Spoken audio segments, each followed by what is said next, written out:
Welcome back, everybody. We've been talking about counting, and I want to continue our discussion about counting. We left it off with permutations, where we're asking how many different arrangements can we form from a set of objects, whether we are permuting all the objects or just taking arrangements of some of those objects. I want to add a layer to this now and consider the case where we are rearranging certain number of objects, but some of those objects are identical. So there's a classic example here we could look at. The word Mississippi, right? M-I-S-S-I-S-S-I-P-P-I. How many different arrangements can we make?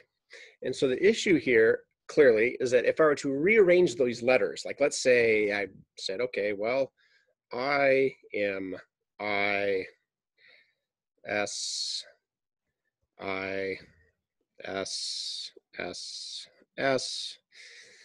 oh, I don't know, I-P-P. This I right here, where was it originally? Is it this one? Is it that one? That one? That one? I don't know. You don't know. There's no way to know because they're identical. I could ask the same question about this S here. Where was this S originally? Which of those four, right? We just don't know. So there's going to be some arrangements and rearrangements then that look the same. So I wouldn't want to count those more than once, right? If I have two identical arrangements, I want to only count them once, not more than once. And so here's the formula. We want to permute n objects containing r different types. And there's our formula. And what's worth noting is that when you add these up, you get all of n, okay? Let's unpack this formula.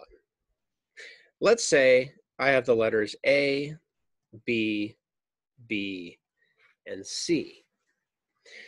Well, I could arrange these as A, C, B, B. But I don't know which B is B, right? I could arrange these as, whoops, C, A, B, B. I could arrange these as B,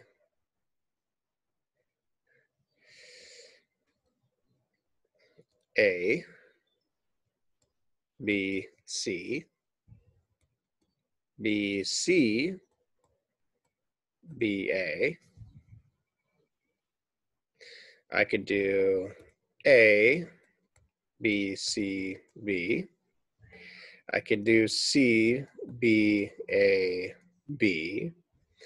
But again, I don't know which one of these B's came from where, right? And so what I want to do to count the number of ways is, yeah, I've got 4 objects, but my A repeats once, my B's repeat twice, and my C's repeat once. And so what happens here? 4 times 3 times 2 times 1 over 2 times 1. Well, if you want 1 times 2 times 1 times 1, if you want to do all that in its glory. And so what we're going to get is 4 times 3, which is just 12, okay? Now, notice I'm only halfway there with my list, but you can already see what's happening, right? I can't distinguish which B came from where, so we have to divide through by the number of times it repeats. Here's an example. A city planner needs to build 3 bus stops, 5 schools, and 4 parks. How many distinguishable orders of construction are possible? Well, first, let's see how many objects there are. There are a total of 12 objects. Okay, 12 objects. Now let's articulate the repeats. So we have 3 bus stops. We have 5 schools. we have 4 parks. 3 plus 5 plus 4. Okay. So the number of distinguishable arrangements is going to be this. Okay. And again, the 3 factorial, that's my bus stops.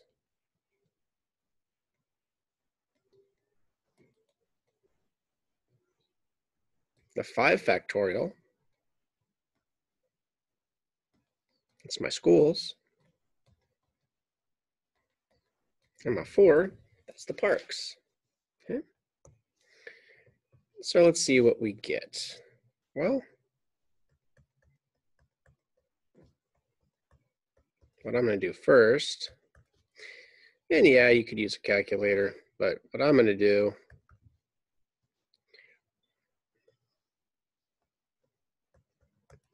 is this.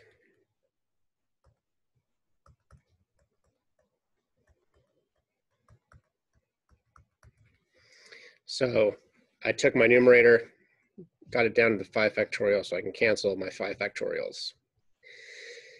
And now let's just find things in this denominator that we can continue to cancel. So I see 4 times 3 is 12, so that's gone. 3 times 2 is 6, so that 6 is gone.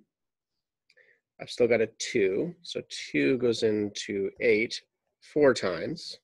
And so this just simplifies to 11 times 10 times 9 times 4 times 7, which turns out to be what? Well, let's do it. 11 times 10 times 9 times 4 times 7. We get 27,720 different or distinguishable arrangements. Okay. All right. So here it's just a simple formula to apply when you have an order arrangement where some objects are indistinguishable from each other. Okay. So you want to get used to that formula, and we'll go on to the next.